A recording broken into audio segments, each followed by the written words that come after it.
Hi friends, my name is Mackenzie, also known as Emtothethird, and this is the Emtothethird Knitting Podcast. I am feeling very springy today. I'm wearing my spring dress that I've been waiting to put on. I've got a matching beverage as well as an iced coffee. I hope you have something to sip on while you hang out with me today. I'm going to talk about the projects I've been working on. I'm going to show you some yarn that I've dyed that is currently up in my shop, and I'm going to talk about the knit along that I am hosting starting on April 1st. So yeah, we'll see how today goes. I'm feeling really nice, I think, because the sun has been out for many days in a row. If you don't know, I live in Portland, Oregon. 2 weeks ago we got a foot of snow, which was like the most amount of snow we got, like the city has gotten in I don't know, 40 years or something like that. And then today it's 60 degrees and beautifully sunny. After I'm done filming this podcast, my pup and I are gonna go on a nice walk. She's underneath me in this chair right now, and so I won't say that word too many times because then she will get excited, but that is my plan for today. I also have some corned beef cooking in my crock pot, and I'm gonna make some Irish soda bread, and I'm gonna go celebrate with some of my cousins. I mean, you know, it's St. Patrick's Day celebration, I don't know. I want to go over some housekeeping first. So the very first thing is, if you would like to send me a tip via Ko-Fi, my link is here as well as down below. It's extremely helpful and really nice for you to support content creators like me. However, if that's not something that you can do, another way to help creators like me is to just watch the ads. You don't have to watch them and pay attention, but if you just let the ads run without the volume on, those views just add up and end up giving us a few bucks, and it's really helpful. So I just want to mention that right off the top. The other thing that I want to mention is that I have a Discord server. It was previously a Slack channel, but now we have moved on to Discord. It's always free to sign up, and the link is down below. It's a really great community, and that's where a bulk of the conversation for the knit along that I am beginning to host is going to be taking place. In addition to that, we have roughly monthly knit nights that you can join through Discord. So if any of those things sound interesting to you, definitely go sign up. It's a really great community of folks, and you are welcome with open arms. I'm trying not to rush through the housekeeping, but I know there's a lot of it. I want to get into talking about knitting, and I know you probably want me to get into talking about knitting. But another thing that I want to mention is that if you are local to Portland or the Pacific Northwest generally, I do teach knitting classes in town. So I'm teaching a bunch of classes at Starlight Knitting Society. Those are all, I will link the class page on their website down below. Coming up over the next couple of months, I'm teaching a couple sessions of how to knit socks. I'm also teaching how to knit continental. And then one that I'm really excited that I haven't taught before is a finishing class. So how to finish your knits. We're going to cover seaming. We're going to cover picking up stitches. We're also going to talk about things that you can do while you're knitting your project to make finishing a little bit easier. So there's going to be, it's quite a long class, there's going to be a lot covered, but I think it's going to be a lot of fun. So if you are local and interested, definitely head down to the link below to see if there's anything you'd like to sign up for. I'd love to see you there. I did want to mention a design that I just put out that is available on my shop in the form of t-shirts, stickers, notebooks, and even a little travel mug, in case you are interested, and also just to share how an inside joke turned into a moment for me. So my beloved coworker Tim, who is my baby brother, but not really, but really, he and I work together on Wednesday nights and host a knit night at Starlight Knitting Society. And, you know, one day I walked in for my shift and he had been working, and I was like, oh my God, what are you working on? This is beautiful. And, you know, we're talking about it, and I was like, what yarn are you using? And so he flips his invisible hair and goes, I'm knitting with my stash because I'm virtuous. And I was like, wow. because I do feel like that's kind of the sentiment, right? When we're like, oh, I picked this out of my stash instead of buying something new. And so I was like, basically it was a threat, and I was like, I'm gonna make a t-shirt of that says Tim. Like words spoken by Tim. No context as to who Tim is, but I just thought it would be very funny. So that was a thinly veiled threat, and I'd had the idea kicking around in my head.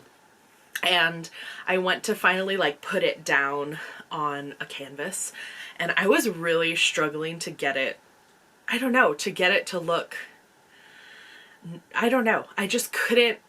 I've been feeling kind of this creative block with my illustration work, and I think I've realized that it's because I had a really tough client last year who I worked with, and it just kind of like depleted me. And so I've been feeling very self-conscious. I've just been having a hard time getting going, and I finally just like let go of the way I was supposed to be doing things, and did I don't know, I really feel like this design pushed me over a hump. And then this doesn't always happen, but I posted it with the little story about Tim, and you all loved it on my Instagram. It is like by far my most popular post over the last like even 6 months. People were sharing it. I got a bunch of new followers because of it, and I very quickly turned it around to add it to shirts and to add it to stickers, like I mentioned, that are in my store. And the response to it has just been like really, really special. And so yeah, it not only am I like proud of it because of the story, because of the way it was received, but like it also just got me over this just speed bump that I was hitting. And so I've just been feeling very inspired in my business in general. And so yeah, I just wanted to kind of share that moment with you, because Lord knows sometimes we get into these creative slumps, and I have to say, like, it hasn't happened to me all that often, and I feel grateful for that, but I have been in one for about 6 months, and I feel like I just, yeah, like crossed that bridge, and it feels really good. So I just wanted to mention that if you are interested in a t-shirt, I'm going to post a little reel of my friend Chris from Raw Obsidian Knits wearing it, because they look hella cute. And yeah, I just wanted to share that, because it's been, it's just like been a really nice moment for me.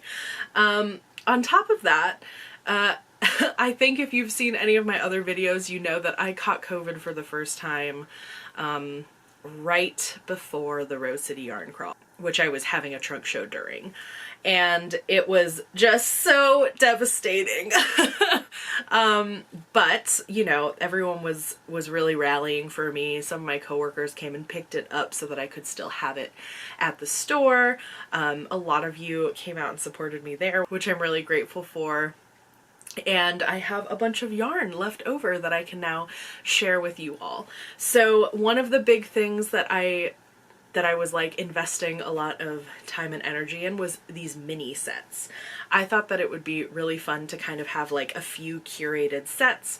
I've recommended a bunch of patterns for how to use them, but this also leads into my next point, which is the D20 knit along that I am hosting. If you've been following me for a while, or maybe you found me through my D20 sock project, I did a project starting in October of last year where I took a 20-sided die and I would roll once for which yarn out of 20 that I would choose, and then rolled a second time for how many stripes or rounds of that yarn I would knit. And I knit a pair of socks that were super fun. I really loved the way that they turned out. I really loved my palette, and I documented the whole process on TikTok. So I did put together a compilation of all those TikToks that is on YouTube, which I will link up here or up here. I can't remember which one. And a lot of people were like, you need to do a knit along using this technique. And it was just a little chaotic because it was the holidays right after that. I was finishing up a knit along that I had set for myself already at the end of the year, or like that was a year-long knit along, so I was like wrapping that up, and I was like, I will host a knit along. I just have to like get there. So now it is time to do the knit along, and it's starting April 1st, so you definitely have time to pick out all your yarns, find a pattern, and get ready to cast on. There will be a Zoom cast on party. I will be posting about that on Instagram as well as our Discord server. And yeah, I'm really excited because you can do anything. My plan is to do a sweater. I don't want to give like too many spoilers away, but I'm going to be holding fingering weight double to do a DK weight sweater of some kind. I'm very excited about it. And I do have 20 skeins. If you want to see my process of picking out skeins and hear my tips about choosing yarn, please head to my Instagram or my TikTok. I do have some of those reels and TikToks on YouTube as shorts. Every platform is different, but I am trying to keep up. But they're more comprehensive on the other platforms because YouTube only allows for a minute. Anyway, that's all just neither here nor there. So definitely head over there. I would love for you to join. It's going to be a lot of fun, and I think it's going to push a lot of people outside of their comfort zone, but I hope that that's in an inspiring way and not an overwhelming way. So you can do a pair of socks, you can do a hat. A lot of people are doing Isolde T's Musselburgh hat, which I think is going to be really fun, and you can do that in any gauge. So you don't have to pick a gauge before you start. And then, yeah, so I'm sort of like guiding you through the process via reels. So Instagram is a really great place to follow me, but also TikTok. And if you are like, I don't have a lot of stash, or I don't have stash that I want to use, let me introduce you to the mini sets that I made for the Rose City Yarn Crawl.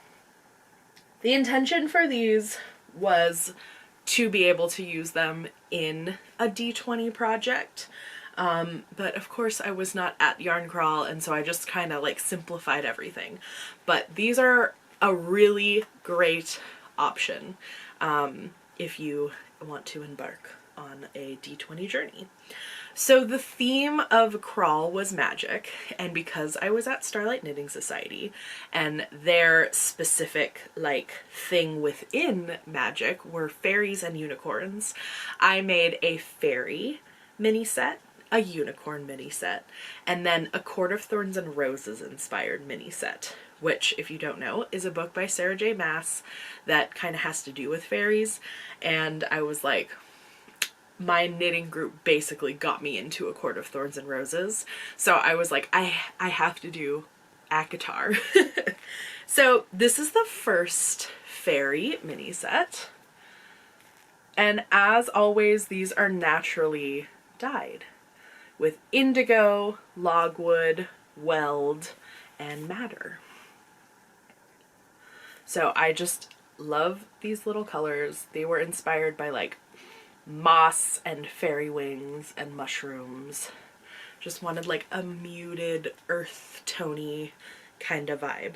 So that's the fairy mini set. This one has been the second most popular one. And that's because my people, aka forest witches, this is the palette. The next one is the unicorn mini set. This one was inspired by a very 90s illustration of a unicorn. Very pastel rainbow vibes. It's blowing out a little bit, but I'm really happy with how this one turned out. And I think it's very sweet.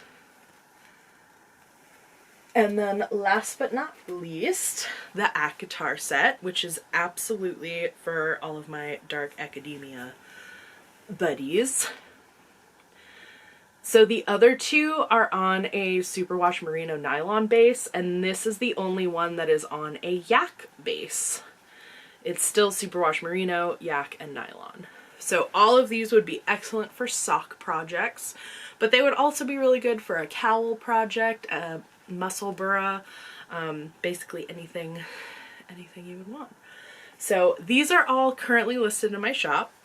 This one I don't have very much left of, so if you are interested in this one, definitely get over there because there's not many of those left, and once these are gone, they're gone. Some of the colors I will dye on other bases, but these bases were a special for the yarn crawl, so they will not be coming back. And I don't dye on superwash wool very often. It takes up color a lot different from non-superwash wool, and it's just not my favorite to dye on, but I really had a vision for these and they turned out exactly how I wanted, and I'm really stoked about them. So yes, I hope you like them as well. And then the other part of the D20 Knit Along sort of products is this D20 sticker sheet kit. So it comes with a sticker sheet. Sorry, it's like blowing out so much. There we go. That has all these numbers on it, and then a little instruction on the back. And the idea behind this is that you can use 20 skeins and use the numbers listed out 1 to 20.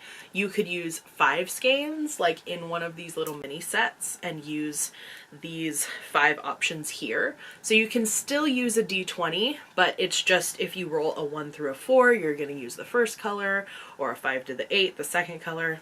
You got it? And then you can use 10, 4, 5, or 20 skeins of yarn to do it.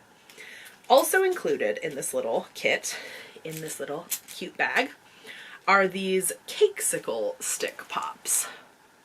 So they're acrylic sticks, and the whole point of me doing these sticker sheets was so that you could put it on a popsicle stick and kind of shove the popsicle stick in the middle of the skeins. Because when I first did the D20 knit along for myself, I just wrote all the numbers out on washi tape and kind of like stuck it on the skeins, and they kept getting lost. Moose kept stealing them.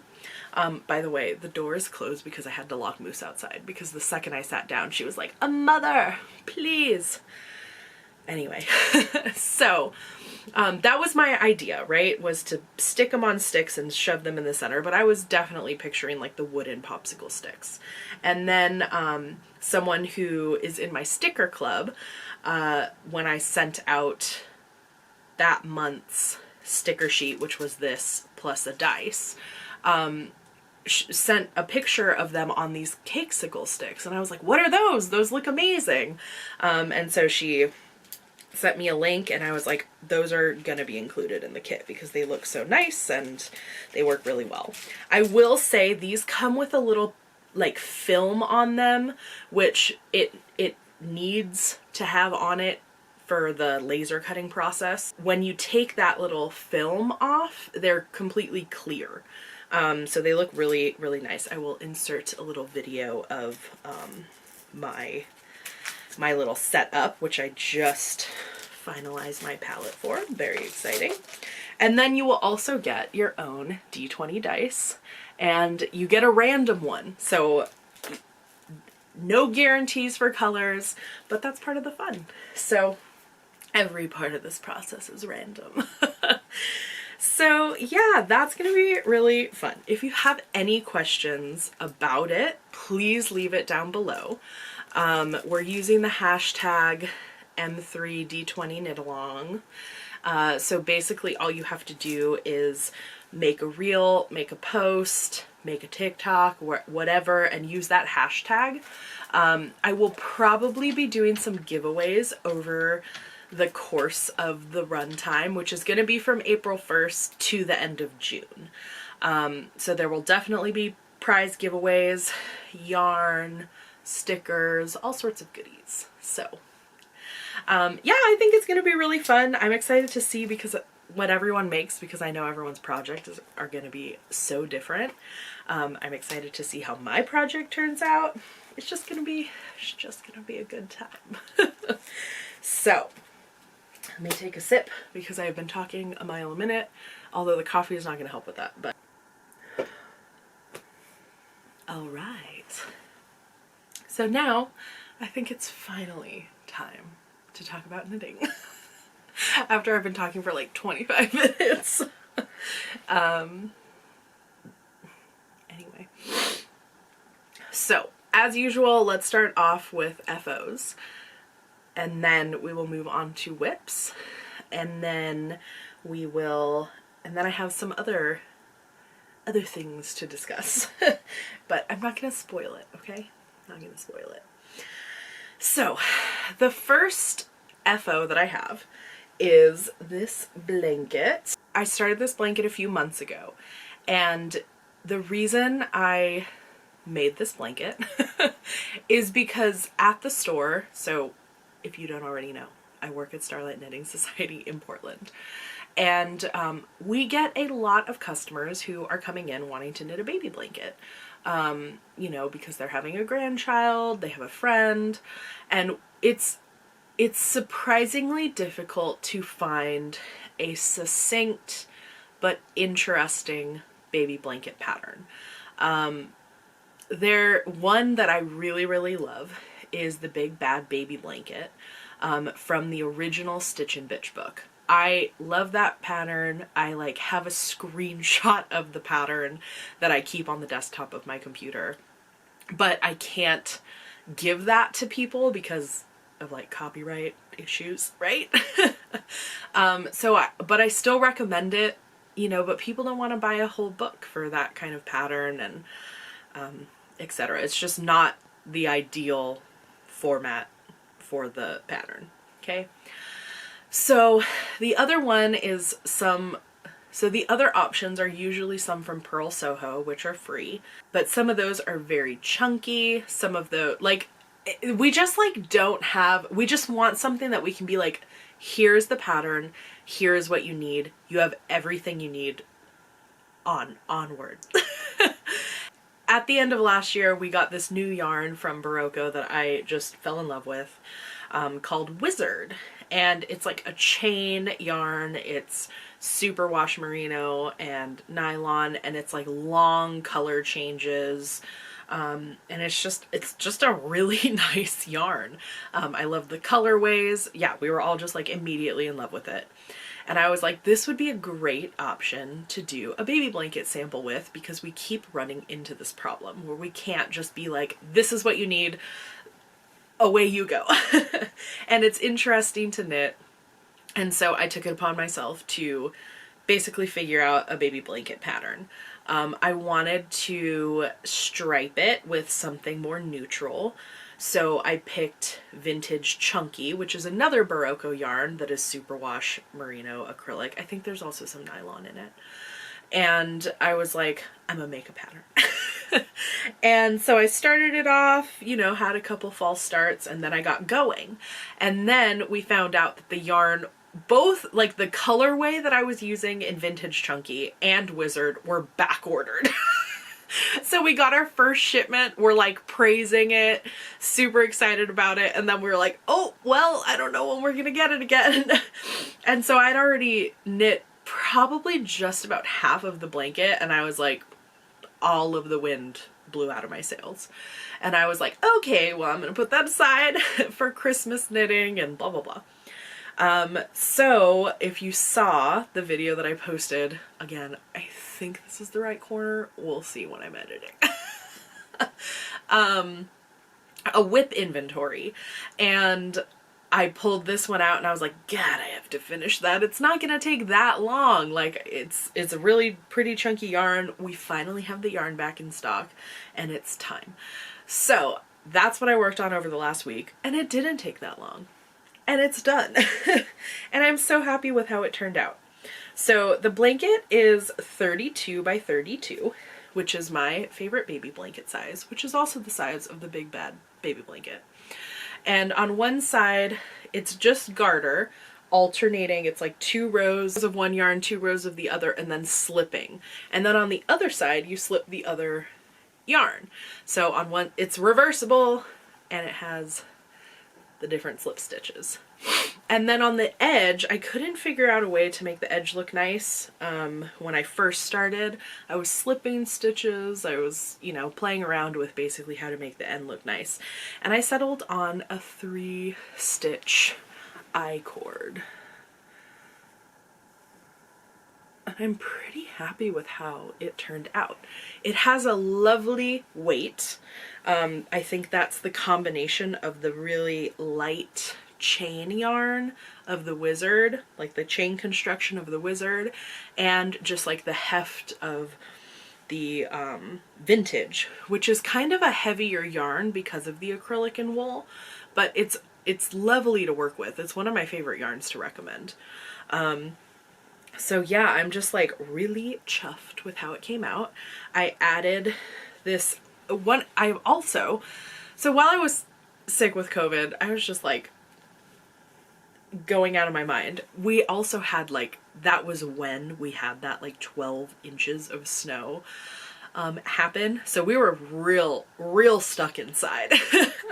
And so I also went through kind of my drawers at my desk, and I found out I have a ridiculous number of like tags for finished objects.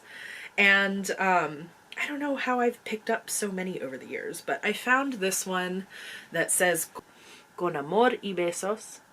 So like with love and kisses. And so I put that on it, and I think it like looks really cute and just kind of like finished. And I was asking for name suggestions, and Sophia, who is one of my Discord friends and longtime podcast viewers, suggested besitos for the name of the pattern, and I think I'm gonna go with that because I think it makes a lot of sense. And so that's that. My plan is I'm getting the pattern ready for release. It's going to be a free pattern, and I'm also going to do a video tutorial. So there will be like a video pattern of this. And I'm working on it. I really don't have guarantees for when it'll be ready, but in the next couple of weeks it should be live. Next weekend I am heading to LA for a memorial for my grandpa's brother. So we need so I'm not gonna have as much time to kind of get it ready as I thought, but it's still coming. I'm still working on it. There's just a lot of stuff going on right now, so it's coming, I promise. But I'm really happy with how it turned out. I think I already sold yarn at the store by being like, look at this picture of the blanket I finished. So I'm really excited for that, and I'm hoping that we'll put kits together on the web for them. So yeah. Nice little baby blanket pattern that I hope is very useful for folks. So the next finished object is sort of like the rest of the finished objects that I have are sort of like half finished objects. You'll see what I mean in a second. So this is the first of Tim's socks. So if you watched my whip video, you know that me and Tim are doing like a knit exchange. So I love knitting socks. A lot of people love hand knit socks but don't necessarily like knitting socks, and I was like, why haven't I thought to trade this love of mine before? And so Tim is making me the James and Watts pure mesh pullover, which I'm stoked about. I can't wait to have a fishnet thing. So he's knitting me that out of some beautiful La Bien-Aimée lace weight yarn, and then he gave me a yarn from his stash to knit into socks. So this is the first one done. It is knit 2, purl 2 up at the top and then down the foot. I've got a reinforced heel, and I just have to do the second one. It fits him great. Yeah, that's that. So I will cast on the next one ASAP, and that will probably be my knit night project for a couple weeks, and hopefully it'll be done pretty quick here. So there's that. I don't have much to say about it. I'm excited about it. I'm excited for him to have it. And then last but not least, I have been making a lot of magic knot balls. I don't know what, I don't know. I I went through all of my fingering weight scraps in preparation for my D20 palette. And I have been wanting to use a lot of them. Like, a lot of them are pairs of socks that I knit years ago and just like kind of didn't know what to do with. And so I started putting them into sort of like colored magic knot balls. And just making these massive balls that are like, some are over 100 grams. And then turning them into these big granny squares. And putting them together. So this is the first one that I did a while ago, and it was on my wall. And then I did this one. And I was like, I don't know, I just got really into it, and I was like, I want to make 4 so that I can kind of put them together. And so my plan for right now, because I really, as much as I'm enjoying working on them, I have other stuff I have to do. So what my plan is right now is to hang this up on the wall in my craft room for the time being. I have all these magic knot balls that I can like pull out when I want to, and just gonna keep making these little, they're pretty big granny squares. There's like 19 rounds. And then you will, if you watch me and Susan from KnitLib, we did a live stream together last Tuesday. I will post that there. We were both crocheting, which was funny because we're both primarily knitters, and we wrote like knit with us, and then I was like, well, we are crocheting. But she was telling me about the TL Yarn Crafts like tutorial for granny squares, and was like, yeah, you have to like flip it around when you're doing the granny squares. And I was like, what? So I've just been like starting the granny square and going around, around, around. But apparently after you finish one row of your granny squares, you're supposed to like flip the whole piece around and go back the other way, and then like keep doing that. And it like makes the granny square like more stable and not lean. And I was like, you can watch my mind be blown on camera if you go watch that live stream. So yeah, it's kind of funny, but look how fun that is. It's like, I don't think Kay would let me put this on the couch in the living room because it's like a lot. But for my craft room, I think it'll be really fun, eventually being a blanket.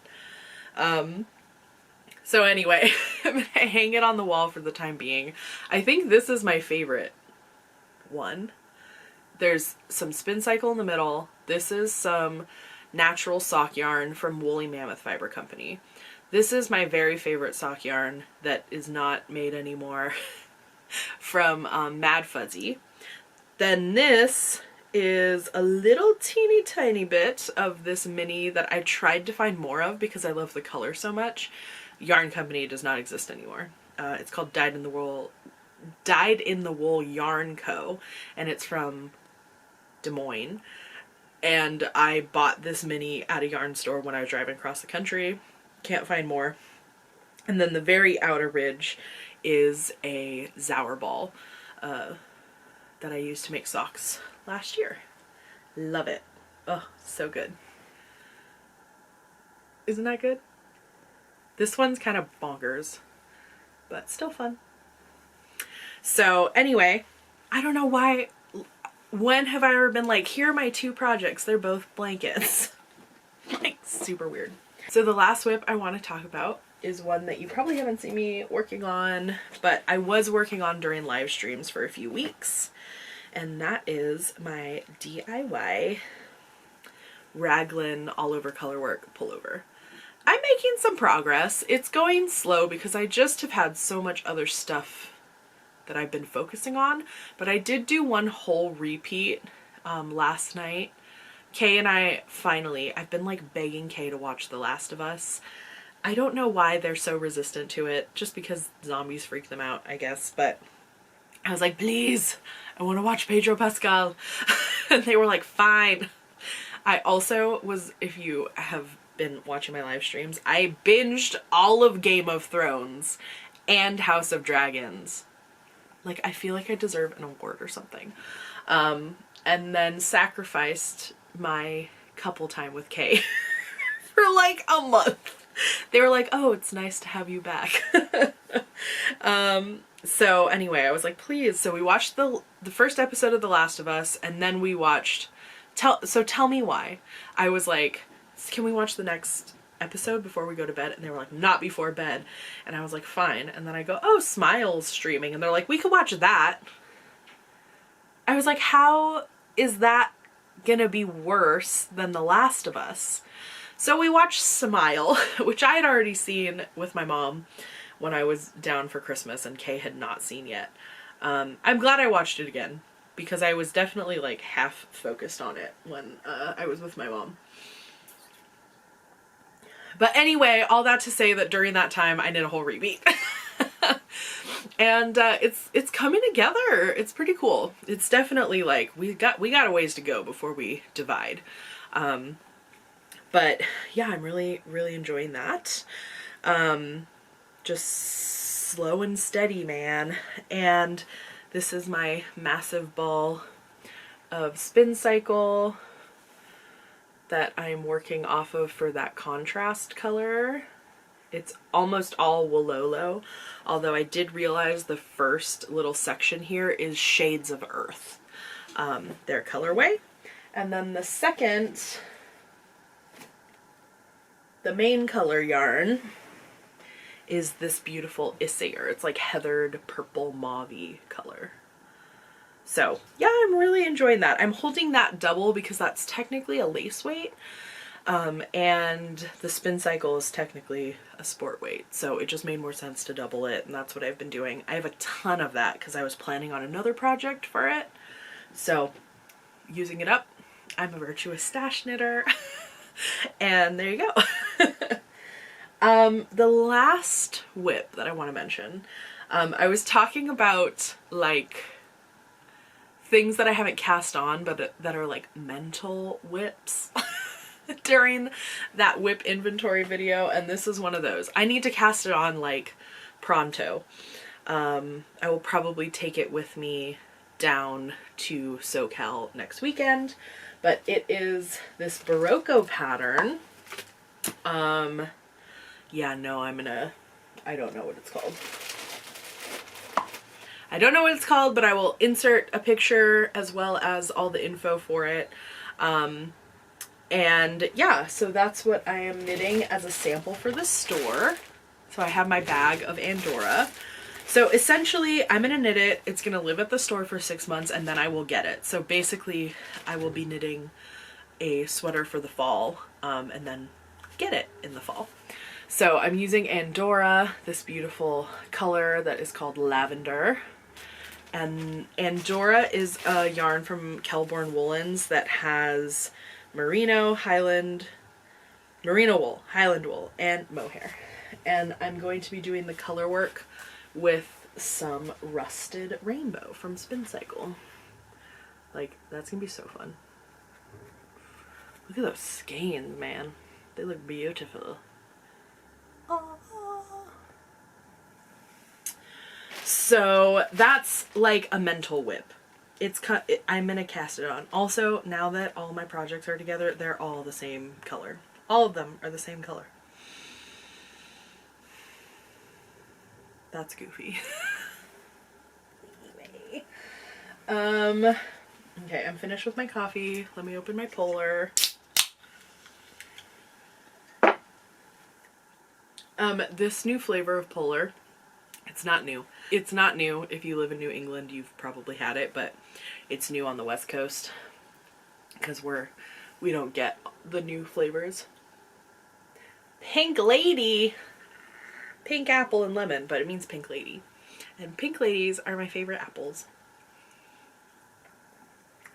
And I love Grease and the Pink Ladies. And my spinning wheel is called the Pink Lady. And one day I want to get Pink Lady tattooed across my knuckles so bad. Because I am a pink lady. Okay. So now into the totally new territory for me, and for you, category section anyway. So I have been just feeling very... So I was going through like a moment with knitting where I don't know, I was just kind of having... Like, I feel like I'm doing a lot of things that are not typical of me, and that's because I was kind of looking for inspiration. I, like, love textiles, I love fiber arts, I love yarn, and I got to a point where I was like, I don't know, like, how else to explain it, but I was just like, I want to do something that I haven't done before, haven't seen before. I feel like everything gets a little redundant. Which I think is pretty typical for any craft or community, whatnot. And then something new will come out and it'll be fun.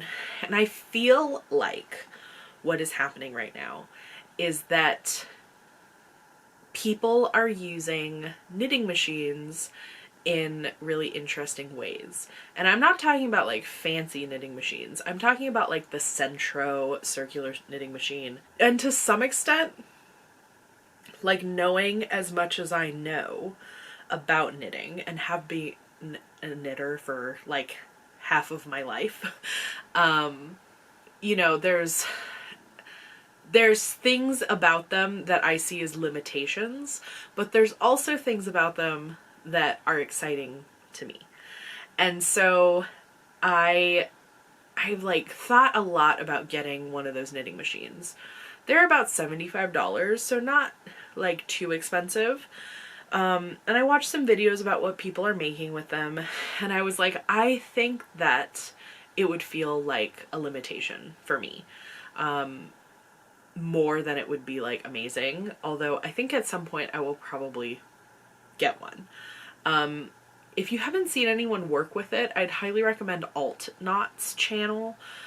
She does some really cool stuff with her knitting machines, and just like, she just approaches the craft in a way that is very different from how I approach the craft.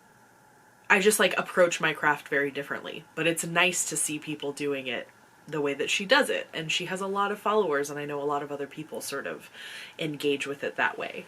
Like, the first knitting community that I was really part of was A Verb for Keeping Warm in Oakland, because I worked there like, oh God, almost 10 years ago, 8 years ago or so. And so my like introduction to like real world knitting community was through this lens of natural dyeing, sustainability, really like nose up at acrylic, you know, environmental, like there are all these aspects that I thought were just like part of the knitting world, like attitudes, I guess, that were like part of the knitting world. And when I moved to Boston and worked at a very community focused local yarn store that, you know, we carried acrylic so that people could come in and shop at any price point. And I was like, oh, like, it's not... But it wasn't just acrylic. There were also wool yarns that were like at every price point. And it was just like, it challenged what I knew. Like the way that I was part of the knitting community. And so all of that to say that there is absolutely a place for like every type of crafter in this community. And I hope that I never come across as someone who, like, I am really striving not to come across as someone who, I don't know, advocates like a right or wrong way to knit. And so I was really sitting about getting this little knitting machine, and frankly it was just like not the right time to. It wasn't the right time, was not the right time to. I think I may still do it in the future. But what I did end up getting in terms of little knitting machine is this little goofy guy. I don't know if you've seen one of these before, but it is an Addy I-cord maker. Ugh. It's very top heavy. It's super awkward. But I've been cranking out some I-cord with my scraps. So this is the other use that I have had for my fingering weight scraps. So I've been turning some of them into these like big granny squares, but I've also been turning some of them into I-cord. And so this is one ball that I have of some scraps that I just keep continuing with. Now you're like, Mackenzie, what would you do with I-cord scraps? And so my first thought was to make, oh my god, sorry, everything's fallen over, was to make a little rug. Now this is the very first one that I did. It is absolutely a sample, but it has worked very well to give Moose a place to sit on my desk that is not in my way. I took a skein of Mondim from Retrosaria that was dyed by La Bienne. That was a partial skein. I'd used some of it in my first D20 project. And I made that into like a big cord. And then I took this like pink variegated skein that I had gotten on the coast at the cute little yarn store on the Oregon coast, and I made that into like a little ball. I think I used about half of that skein. And then I braided them together, and then I turned them into like basically what would traditionally be a rag rug. Now, this is definitely my first one. And it's a little like, it doesn't sit flat exactly. It's a little awkward. My stitching is like, leaves much to be desired. But it got me like excited for the first time in a while of just like this different way to make things. So this was very fun, and from there I cranked 2 whole skeins of Mondim. There's one color, there's the next, and I also have a skein of white that I am planning on doing, and then making these into like a little bath mat essentially. Mostly just to kind of see how big it would be using 100-gram balls, 300 grams total. But I haven't wound the white skein yet because I keep being like, I need to make a TikTok about this. I don't have to, but I just want to document the process a little bit. But I've been distracted. It's fine. You know, there's a lot going on.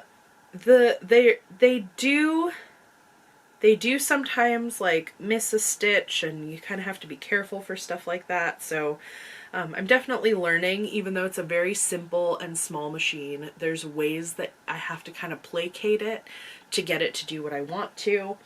And I think that's a good lesson about relying on technology, even if it's very, like, not very advanced technology.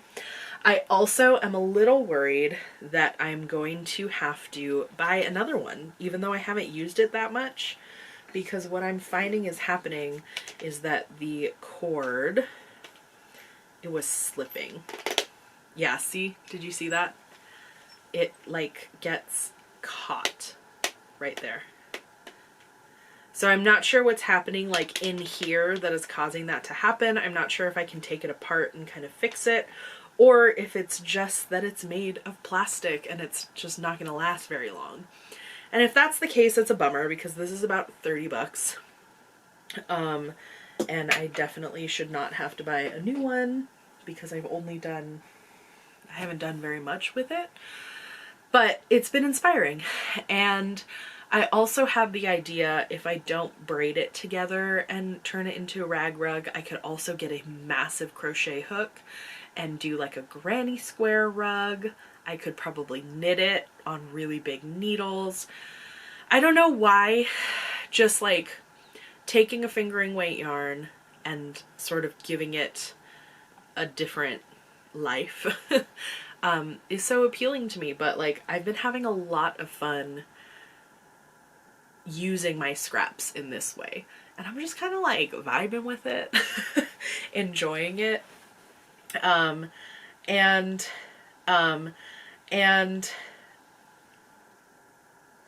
yeah, so I just wanted to share that, and I'll definitely keep you updated as I sort of make progress with it. I'll also link it down below on Amazon. It will be an affiliate link, but they're pretty cool, and I think there's, like, we can get creative with this kind of stuff. I mean, eventually, if I found a way to, that it, you know, the longevity of the machine, I think I could make enough yarn tube yarn whatever. I can make enough I-cord that I could actually knit something to wear, which I think would be really fun. So I'm just having a ton of fun with that. And then I also, in Portland, we have the Puddletown Knitters Guild. The meetings are continuing to be hybrid due to COVID. And so even if you're not in Portland, you can still join it. There's really great programming available every month. It's a pretty decent annual fee, like a pretty reasonable annual fee to pay to be part of it. And so I went to the meeting, not this month, but last month, where they had a speaker who was talking about machine knitting. And I was like, just been thinking so much about machine knitting on these kind of like almost like toy machines. And I really, the thing that interests me about sort of getting into machine knitting is the opportunity to knit big chunks of stockinette quickly using the machine. And so I went to this, and one of the things that I was really excited to learn is that there are patterns for how to make socks on a flatbed knitting machine. Like, you can do a lot as long as you are creative and thinking about it, you know, in a specific way. So I was like, let me just like pop onto eBay really quick and see what's available. And so I had this really lovely conversation with my yaya, and she shared that, I don't know my biological grandfather. My uncle who just passed is technically the stepbrother of my mom's stepfather. But for all intents and purposes, he was my grandpa. So I don't know much about my biological grandfather. And my yaya was, you know, we were talking about knitting machines, and she shared with me that my tias on my paternal side all knew how to knit. My tias on my yaya's side are all crocheters. I mean, they're all very, very crafty, but just there's not really any knitters. They make beautiful crochet things. So yeah, she shared that with me, and we were talking about the knitting machines, and she was like, I could have learned, but I just didn't have the patience. And I was like, that doesn't surprise me.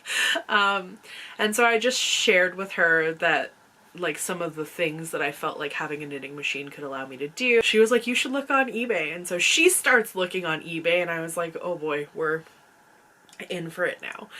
And I found one that was in pretty good condition, and it was being sold by someone who found it at a thrift store, and he was listing it for about $200, and I kept bidding, and he kept rejecting my bid, so someone else bought it, and I was like, whatever.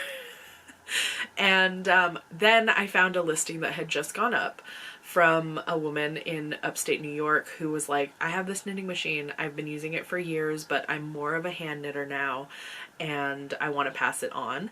And she was selling it for $100, and it was in really good condition, and I offered a lower bid, and she accepted. So I received the knitting machine. I do not know how to use it, but because of that Puddletown Knitters Guild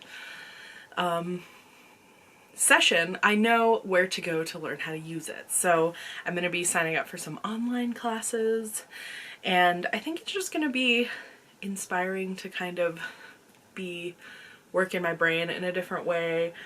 Yeah, you know how it is. I feel like you know how it is because you're also a crafter. And yeah, I'm just really excited about the possibilities that this is opening up, and grateful that I was able to get this this thing. So, I don't know. Do you have a knitting machine? Please tell me about it, whether it is a Centro knitting machine, whether it is a like old school metal knitting machine. I'm very curious about people's experiences with them, if they like them, if they hate them, if it's a love-hate relationship. I'm getting the feeling it's like a sewing machine where when you want it to work and you're like on a deadline, it's gonna fuck you over. But, you know, I feel like we can work together, and I'm excited to kind of see what I can create with it. So yes, that is my news. That's what I'm working on. That's what I'm excited about. That's what's inspiring me. And yeah, that's the Emtothethird knitting podcast. If you have any questions about the D20 knit along, please leave it in the comments below. If you would like to support me via Ko-Fi, I will post a link down below as well as right here. Please join the Discord server if you are so inclined. But generally, just thank you so much for hanging out with me. Thanks for watching. Your support and your views mean so much to me. I'm happy to be in community with you, and I'll see you next time. Bye!